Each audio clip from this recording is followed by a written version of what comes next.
Back to Sharda विद्यापीठ। तो आज हम डिस्कस करेंगे MCQs question of chapter vector algebra and three dimensional geometry. तो देखते हैं कैसे कैसे क्वेश्चन आएंगे इसमें से। और ये चैप्टर्स आपको 1 मार्क के आते हैं। अलजेब्रा से, वेक्टर अलजेब्रा से भी आपको एक एमसीक्यू आएगा एंड 3D ज्योमेट्री से भी आपको एक ही एमसीक्यू क्वेश्चन आएगा। तो पहले हम करेंगे वेक्टर्स, देन उसके बाद 3D। ओके, तो चलिए स्टार्ट करते हैं। The chapter vector algebra, question number 1। In the triangle ABC which of the following is not true. इस फिगर को आपने देखना है और बताना है कौन सी कंडीशन ट्रू नहीं है। तो ये एक ट्राइंगल है और अगर मैं triangular law of vector addition की बात करूं तो वो क्या होता है, यहाँ से ये बन जाएगा AB, vector AB plus BC is equals to vector AC। AC क्या होता है यहाँ पे, resultant vector. AC is a resultant vector, तो वो बाकी दो वेक्टर्स के सम के इक्वल होता है। ओके, तो अगर मैं इसे इस तरफ लेके आऊं तो ये क्या बनेगा, AB plus BC minus AC equal to 0। तो यानी कि यहाँ से ये वाली स्टेटमेंट ट्रू है और ये बोथ स्टेटमेंट्स सेम है, दैट मीन्स ये भी ट्रू हुई, बिल्कुल सेम है ये स्टेटमेंट्स।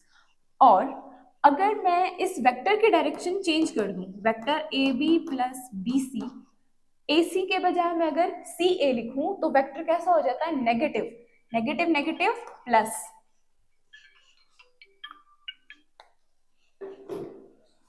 तो ये आ जाएगा CA इज इक्वल्स टू 0। तो कौन सी, ये वाली कंडीशन भी कैसी हुई, ट्रू। दैट मीन्स इनमें से जो नॉट ट्रू है वो कौन सी है, सिर्फ एक स्टेटमेंट। ये इसलिए क्योंकि ये triangular law of vector addition को फॉलो नहीं कर रहा है।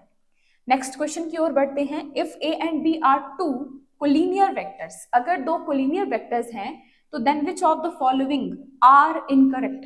दैट मीन्स यहाँ पर एक से ज्यादा स्टेटमेंट्स भी इनकरेक्ट हो सकती हैं। तो पहले हमें कोलिनियर वेक्टर का पता होना चाहिए। कोलिनियर, कोलिनियर मतलब जो एक ही लाइन पर बने हो, एक ही लाइन पर बने हो। दैट मीन्स ये अगर वेक्टर है तो वेक्टर अगर इसी के ऊपर बन रहा है तो वो कोलिनियर है, या इसके पैरेलल बन रहा है तो वो भी कोलिनियर है, या फिर इस तरीके से इसी लाइन के ऊपर वेक्टर के ऊपर वेक्टर बन रहा है बट विद अपोजिट डायरेक्शन, तो वो भी कोलिनियर वेक्टर होते हैं। तो कंडीशंस देखते हैं। B is equals to lambda times A, ऐसे वेक्टर्स को क्या बोलते हैं हम, पैरेलल वेक्टर्स। अगर B lambda time of A है और जहां पर लैम्डा कोई स्केलर है तो ये कौन सा वेक्टर फॉर्म करते हैं, पैरेलल वेक्टर फॉर्म करते हैं। और पैरेलल वेक्टर्स कैसे होते हैं, कोलिनियर। तो ये स्टेटमेंट ट्रू है। नेक्स्ट जो स्टेटमेंट है वो इसी का एक स्पेशल केस है, ठीक है, जहां पर लैम्डा को अगर मैं क्या पुट कर दूं, +1 या -1 पुट कर दूं तो ये स्टेटमेंट एज इट इज ऐसी बन जाएगी। लैम्डा को अगर आप +-1 पुट कर दो तो ये स्टेटमेंट बन जाएगी। तो ये इसी का पर्टिकुलर केस है, दैट मीन्स ये भी ट्रू हुआ। Next is the respective components of A and B are not proportional. और ये बात जो है ये इसके बिल्कुल अपोजिट है कि जो A और B के कंपोनेंट्स है वो प्रोपोर्शनल नहीं होंगे। प्रोपोर्शनल नहीं होंगे मतलब वो पैरेलल नहीं होंगे। तो ये इसका अपोजिट बोल रहे हैं। ये कैसी हुई फिर, incorrect statement. Both the vectors A and B have same directions but different magnitudes. तो हमने अभी अभी डेफिनेशन में देखा कि जो कोलिनियर वेक्टर्स होते हैं उनकी डायरेक्शंस अपोजिट भी हो सकती है। That means C and D हमारे पास इनकरेक्ट स्टेटमेंट्स आ गई। अब नेक्स्ट क्वेश्चन को देखते हैं।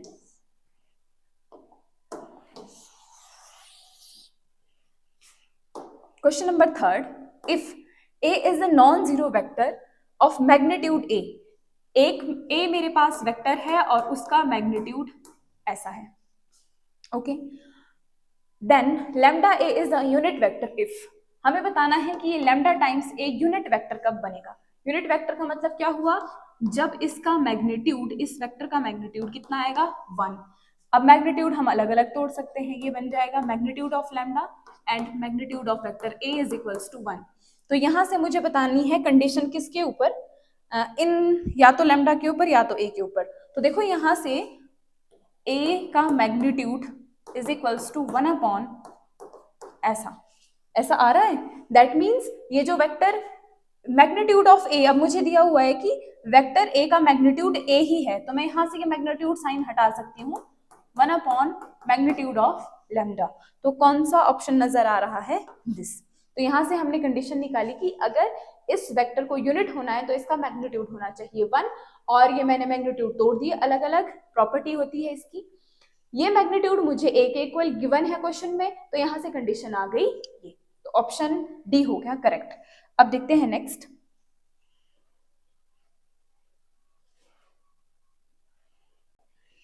ए क्रॉस बी कैसे फाइंड किया जा सकता है, यहां से A cross B is equals to magnitude of A magnitude of B sine theta. Dot के लिए क्या होता है A B cos theta, cross के लिए होता है ए बी साइन थीटा। अब क्या बोला है कि ए क्रॉस बी होना चाहिए यूनिट वेक्टर। यूनिट वेक्टर कब होगा, जब इसका मैग्नीट्यूड 1 के इक्वल होगा, और ये मैग्नीट्यूड्स मुझे पता है, ये है 3 के इक्वल और ये है √2 अपॉन 3 के इक्वल, यहां से आ गया sine theta.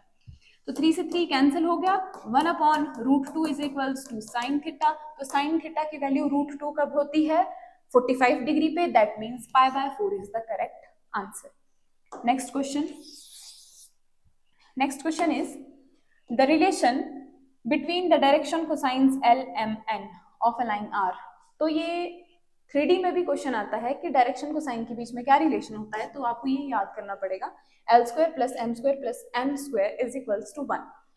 Okay, next, the projection of a vector A on vector B is given by. तो प्रोजेक्शन का क्या फॉर्मूला होता है, ये क्वेश्चन बहुत चांस है कि ये पूछ ले आपसे 1 मार्क्स के लिए प्रोजेक्शन, तो आपने याद करके जाना है अच्छे से। ऊपर तो रहेगा सेम A.B, ओके, और डिनोमिनेटर में क्या आएगा, जिसके ऊपर प्रोजेक्शन फाइंड करनी है। जैसे A के प्रोजेक्शन ऑन वेक्टर B, तो जो ऑन वाला वेक्टर है वो आएगा डिनोमिनेटर में, उसका मैग्नीट्यूड। ओके, तो यहां से अगर मैं ये फॉर्मूला लगा लूं प्रोजेक्शन का, तो A.B, पहले मैं यहां से A.B फाइंड कर लेती हूँ। A.B इज 2 × 1 1 प्लस 2 2 6 प्लस 2 1 2 6 7 8, ये आ गया 9 upon magnitude of B। B का मैग्नीट्यूड कितना आएगा यहाँ से 1 + 4 + 1, 9 अपॉन √4 1 5 एंड 6, 9 अपॉन √6। तो ऐसा कोई ऑप्शन यहाँ पे मैंने कैलकुलेट गलत तो नहीं किया, यहाँ पर 2 आना था, यहाँ पे जब डॉट प्रोडक्ट किया 2 1 2, तो ये बन गया 6 7 8 9 10 आना था, 10 अपॉन √6। तो कौन सा ऑप्शन करेक्ट हो गया, option A is correct option. Question number 7, अब देखो क्वेश्चन नंबर 7 और क्वेश्चन नंबर 6 जो है वो बिल्कुल सेम है, मैच कर लो, वेक्टर ए वेक्टर बी बिल्कुल सेम है, बस उन्होंने ऑप्शंस घुमा दिए। तो यहाँ पर आंसर मेरे पास क्या आ रहा था 10√6, इसको आप रेशनलाइज कर दो तो मेरे पास बनेगा 10√6 अपॉन 6, ये कटेगा 5 टाइम्स, ये कटेगा 3 टाइम्स, तो ये आया 5√6 upon 3, 5√6 upon 3, this is right option. तो एक ही क्वेश्चन था, सेम था, बट ऑप्शंस इन्होंने डिफर कर दिए, तो आपने रैशनलाइज कर दिया तो मुझे ये रिजल्ट मिल गया। नेक्स्ट क्वेश्चन को देखो, question number 8 is if line makes equal angles with the coordinate axis then the direction cosines. ये 3D का क्वेश्चन है, मिक्स हो गए हैं क्वेश्चंस, वेक्टर वाला ये 3D में डिस्कस करेंगे। ये 3D का क्वेश्चन है कि जो डायरेक्शन को साइंस है वो हमें 3D में आता है डिस्कस करने को, तो इस क्वेश्चन को हम वहां पर देखेंगे। ओके, अभी बढ़ते हैं हम नेक्स्ट क्वेश्चन की ओर। Question number 9 is if A.B is equals to this then what will be theta. मुझे दिया गया है vector A.B is equals to magnitude of A into magnitude of B। तो A.B को मैं ऐसे लिख सकती हूँ, magnitude of A magnitude of B cos theta is equals to magnitude of A magnitude of B। A.B यही होता है AB cos थीटा, तो magnitude of A magnitude of B, ये बोथ साइड कैंसिल हो जाएगी और मेरे पास cos थीटा रह जाएगा सिर्फ 1, और cos थीटा की वैल्यू 1 कब होती है 0 डिग्री पे, तो ऑप्शन कौन सा करेक्ट हुआ इसका 0 डिग्री। अब देखो next question is if theta is the angle between the vectors A and B and A.B is greater than 0, तो यहाँ पर थीटा कौन से रेंज में आएगा। Okay, A.B is greater than और इक्वल टू 0, तो A.B होता है magnitude of A magnitude of B cos theta greater than equal to 0। अब जो ये मैग्नीट्यूड्स है ये तो हमेशा ही पॉजिटिव नंबर्स आएंगे, ग्रेटर देन 0 आएंगे। इसका मतलब बात किस पे डिपेंड कर रही है? बात डिपेंड कर रही है कॉस थीटा पे। कॉस थीटा ग्रेटर देन और इक्वल टू होना चाहिए 0 के। अब जो वेक्टर्स होते हैं उनके बीच में जो एंगल है उसकी रेंज कहां से कहां तक होती है? 0 to पाई। यानी कि दो वेक्टर्स के बीच में अगर एंगल आ रहा है तो वो इस रेंज के बीच में लाई करता है। This is standard range. तो इस रेंज में मुझे कॉस थीटा की वैल्यू पॉजिटिव कहाँ मिलती है? तो कॉस थीटा की वैल्यू पॉजिटिव, यहां आ जाओ क्वाड्रेंट में, ये है सेकंड क्वाड्रेंट, और यहाँ पर साइन और कोसिकेंट ही पॉजिटिव होते हैं, तो कॉस यहाँ पर नेगेटिव होगा। और मेरे पास कौन सा क्वाड्रेंट बच गया? फर्स्ट। और फर्स्ट क्वाड्रेंट में सारी ट्रिग्नोमेट्रिक रेशियोज पॉजिटिव होती है। दैट मीन्स थीटा कौन सी रेंज में लाई करना चाहिए? 0 to π/2। तो ये कौन सा ऑप्शन आ जाएगा? अब देखो इनइक्वालिटी में 0 और π/2 तो है, बट ऑप्शन कैसे डिफर कर रहे हैं? इसमें सिर्फ लेस देन का साइन है और यहाँ पर इक्वालिटी भी है, तो हम कौन सा लेकर चलेंगे? यहाँ पर इक्वालिटी है तो हम यहाँ पर भी इक्वालिटी वाला ऑप्शन ही लेकर चलेंगे। तो option B is correct option. Next question, question number 11। 11 is let A and B be the two unit vectors. अब A और B unit vectors है, that means magnitude of A is 1 and magnitude of B is 1. If theta is the angle between them, then A plus B is unit vector. If ये बोला है कि A plus B unit vector कब होगा? तो A plus B unit vector होने का मतलब ये है, अगर मैं यहाँ बोथ साइड स्क्वायरिंग कर दूं तो ये बात क्या बनेगी? मैग्नीट्यूड ऑफ A का square plus magnitude of B का square plus 2 magnitude of A magnitude of B cos theta is equals to 1। ये 1 है, ये 1 है, तो ये बना 1 + 1 + 2। ये 1 1 मल्टीप्लाई होके 1 बन गया, यहाँ बच गया सिर्फ cos theta is equals to 1। ये बना 2, इसे उस तरफ लेके जाएंगे तो ये बनेगा 2 कॉस थीटा 1 - 2 इज -1, और कॉस थीटा की वैल्यू आ जाएगी -1/2। अब कॉस की वैल्यू 1/2 कहाँ होती है? कितनी डिग्री पे? 60 डिग्री पे। 60 डिग्री पे मतलब π/3। अब ये है नेगेटिव, क्या करेंगे? अब हम ऐसे क्वाड्रेंट में लेके जाएंगे जहां ये नेगेटिव भी हो और ये एंगल π/3 पे भी हो। अब रेंज तो दो वेक्टर के बीच में जो एंगल है वो 0 to पाई रेंज करता है, तो इसका मतलब इसे सेकंड क्वाड्रेंट में लेके जाए π - थीटा यानी कि π/3, तो ये कितना आया? 2π/3। तो यहां से करेक्ट ऑप्शन क्या हो गया? Theta is equals to 2π/3। Okay, next question. Next question is the value of this is what? Okay, तो इसे यहीं सॉल्व करेंगे। आई डॉट जे क्रॉस के, जे क्रॉस के इज आई, ऐसा होता है ना? ये है, अगर ये मैं ऐसे बना दूं इसे, ये है आई जे और के, तो J cross I cross J is K and K cross I is J, और क्या बच गया? J cross K is I. ऐसे इस डायरेक्शन में चलते, और अगर ये डायरेक्शन उल्टी हो जाए तो माइनस साइन लग जाता है।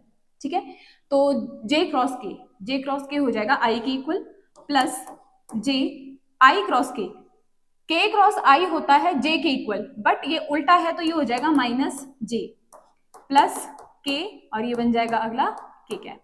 और डॉट में तो सेम काम होता है, I dot I is 1, J dot J is 1, but यहाँ पे माइनस आ जाएगा, के डॉट के इज 1, तो ये कैंसिल, मेरे पास क्या आंसर आया? 1, तो 1 is the right option. Next question देखो। Next question is what if theta is angle between the two vectors A and B and, और ये कंडीशन हमें दी है, तो थीटा कितना होगा? ओके, तो ये तो बिल्कुल आसान काम है। ए डॉट बी, मैं शॉर्ट फॉर्म में लिख रही हूँ, ए डॉट बी क्या होगा? ए बी, ऐसे वेक्टर रहने दो, ए बी कॉस थीटा, और ये होगा A B sine theta. Magnitudes होंगे इनके, तो इसके मैग्नीट्यूड इसके मैग्नीट्यूड, ये तो बोथ साइड सेम है, कैंसिल होके cos theta is equals to sine theta. तो बताओ ऐसा कौन सा एंगल है जहां पर कॉस और साइन इक्वल होते हैं? तो कॉस और साइन इक्वल होते हैं 45 डिग्री पे, that means π/4 is correct answer. Okay, तो अब देखते हैं next question.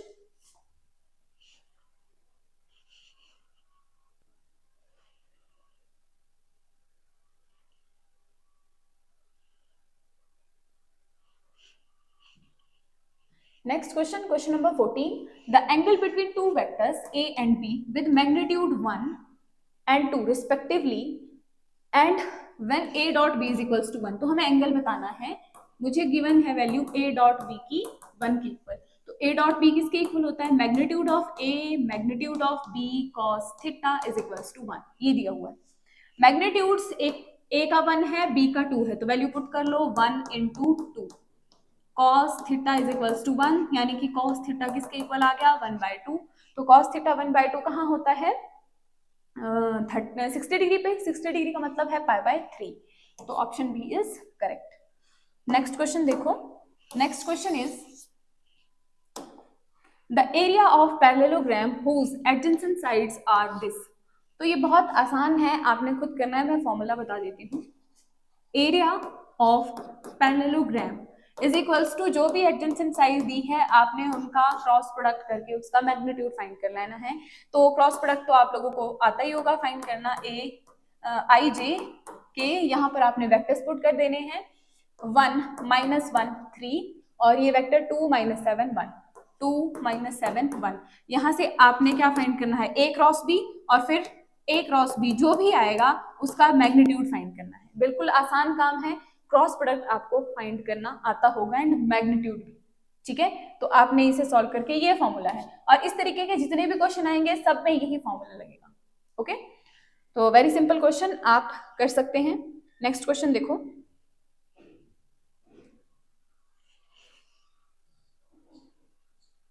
Question number 16 is the unit vector in the direction of A. अब unit vector in the direction of any vector, जब भी ऐसा क्वेश्चन आए तो आपने क्या फाइंड करना है, यूनिट वेक्टर फाइंड करना है। यहाँ पर यूनिट वेक्टर क्या होता है, unit vector is this, A cap denote ऐसे करते हैं और वो होता है vector divided by its magnitude, इसे हम यूनिट वेक्टर बोलते हैं। और एक क्वेश्चन और साथ में क्या जोड़ सकता है ये कि find the unit vector in the direction of vector A whose magnitude is 7, तो आप लास्ट में क्या करोगे, इसे 7 से मल्टीप्लाई कर दोगे, या मैग्नीट्यूड इज 5, मतलब जो भी वो मैग्नीट्यूड बोलेगा आपने वो एंड में मल्टीप्लाई कर देना है उसके साथ। तो वेक्टर ये है, इसका मैग्नीट्यूड अगर मैं फाइंड करूं तो मैग्नीट्यूड क्या आ जाएगा यहाँ से, magnitude of vector A is, magnitude कैसे फाइंड करते हैं, इसके कोफिशिएंट का स्क्वायर प्लस जे के कोफिशिएंट का स्क्वायर प्लस के कोफिशिएंट का स्क्वायर इज 4, तो ये आया 1 + 1 + 4, 4 and 1 5 √6। अब कैप कैसे निकालते हैं, ए कैप इस वेक्टर से इसे मल्टीप्लाई डिवाइड कर दो, तो ये बन जाएगा इसके कोफिशिएंट से 1/√6 आई कैप प्लस 1/√6 जे कैप प्लस 2/√6 के कैप। तो कौन सा ऑप्शन सही बैठ रहा है यहाँ पर, ऑप्शन बी 1 1 2, ओके, तो option B is correct option. तो जब भी आपसे यूनिट वेक्टर पूछे in the direction of any vector, तो आपने क्या करना है, ये फॉर्मूला लगाना है ए कैप वाला, दिस जो पहले मैंने लिखा था। नाउ नेक्स्ट क्वेश्चन देखो, next question is the angle between the vectors this and this is, तो एंगल बताना है क्या होगा, तो एंगल हम इजीली कहाँ से बता सकते हैं, ए डॉट बी से, और वो क्या होता है magnitude of A magnitude of B cos theta. तो पहले हम यहाँ से ए डॉट बी फाइंड कर लेते हैं, a dot b is equals to what, 1 and 1, 1 plus 1 1 1 plus 1 minus 1 minus 1 and minus 1 minus 1 minus 1, ये कैंसिल a dot b आया मेरे पास -1, और यहाँ से मैग्नीट्यूड्स भी मैं निकाल सकती हूँ। तो a का मैग्नीट्यूड देखो, पहले a का मैग्नीट्यूड कितना आएगा, ये आएगा √1 का स्क्वायर 1 का स्क्वायर 1 का स्क्वायर, तो ये बन गया √3, और मैग्नीट्यूड ऑफ b ये भी 1 1 1 है सारे वेक्टर, ये भी बन जाएगा √3, वैल्यू पुट कर दो, √3 into √3 यानी कि √3 का स्क्वायर cos थीटा, ये कैंसिल, और मेरे पास क्या बच जाएगा, cos theta is equals to -1/3, तो यहाँ से थीटा की वैल्यू कितनी आ जाएगी, cos इनवर्स -1/3, तो कौन सा ऑप्शन करेक्ट हुआ, option C, cos inverse -1/3। Next question, question number 18 and last question of the chapter vector algebra, the unit vector in the direction of pq। अब यहाँ पर ध्यान से देना कैसे फाइंड करेंगे, और p पॉइंट ये है, q पॉइंट ये है, ओके। अब अगर मेरे पास कोई भी वेक्टर ए है तो उसके डायरेक्शन में यूनिट वेक्टर कैसे फाइंड करते हैं, A cap is equals to vector divided by its magnitude. तो यहाँ पर पॉइंट्स है, पहले मुझे पॉइंट से वेक्टर फॉर्म करना पड़ेगा, उसके बाद ये हम प्रोसीजर कर लेंगे। ओके, तो यहाँ पर पी क्यू है, तो पी क्यू वेक्टर कैसे फाइंड होगा, पॉइंट क्यू से पॉइंट पी को माइनस करके, तो माइनस करो 4 minus 1 3 I cap, 5 minus 2 plus का 3 जे कैप, 6 माइनस 3 प्लस का 3 के कैप। तो ये आया मेरे पास एक वेक्टर, और मैं ऐसे भी लिख सकती हूँ 3 इंटू आई प्लस जे प्लस के कैप। अब ये तो आ गया वेक्टर। अब मुझे निकालना है इसका मैग्नीट्यूड, पी क्यू का मैग्नीट्यूड कितना आएगा, ये आ जाएगा 3 का स्क्वायर 3 का स्क्वायर 3 का स्क्वायर, 9 प्लस 9 प्लस 9 यानी कि रूट 27। तो इसे लिखा जा सकता है 3 रूट 3 के इक्वल। तो यहां से यूनिट वेक्टर क्या आ जाएगा, यानी कि पी क्यू का unit vector vector divided by magnitude. तो वेक्टर है आई प्लस जे प्लस के अपॉन 3 रूट 3, 3 से 3 कैंसिल, तो दिस इज द वेक्टर। तो यहां से आप बता दो 1 बाय रूट 3 आई कैप, ये ऑप्शन नहीं है, 1 बाय ये भी नहीं है, 1 by root 3 I, 1 by root 3 J, 1 by root 3 K, तो ये इसके लिए करेक्ट ऑप्शन आ जाएगा। तो ये था चैप्टर वेक्टर अलजेब्रा। तो अगर पूरे समराइज करें तो हमें क्या क्या पढ़ना है, एक तो प्रोजेक्शन कैसे फाइंड करते हैं, एंगल बिटवीन टू वेक्टर्स, आपको क्रॉस प्रोडक्ट फाइंड करना आना चाहिए, आपको डॉट प्रोडक्ट फाइंड करना आना चाहिए। तो इसी में से क्वेश्चन पूछ रहे हैं, आपने प्रोजेक्शन के क्वेश्चन अच्छे से पढ़ने हैं, एंगल बिटवीन टू वेक्टर्स कैसे फाइंड करते हैं, और एरिया ऑफ पैरेललोग्राम वो फॉर्मूला आपने पढ़ के जाना है, ए क्रॉस बी। और क्रॉस प्रोडक्ट आप फाइंड कर सकते हो, cross product is basic for this chapter, तो आपको आता होगा, एंड मैग्नीट्यूड भी आपको आता होगा। तो आपने ये 4-5 टॉपिक जो है इससे ही क्वेश्चन पढ़ के जाने हैं, तो इसमें से ही आपको 1 मार्क के लिए क्वेश्चन आ जाएगा।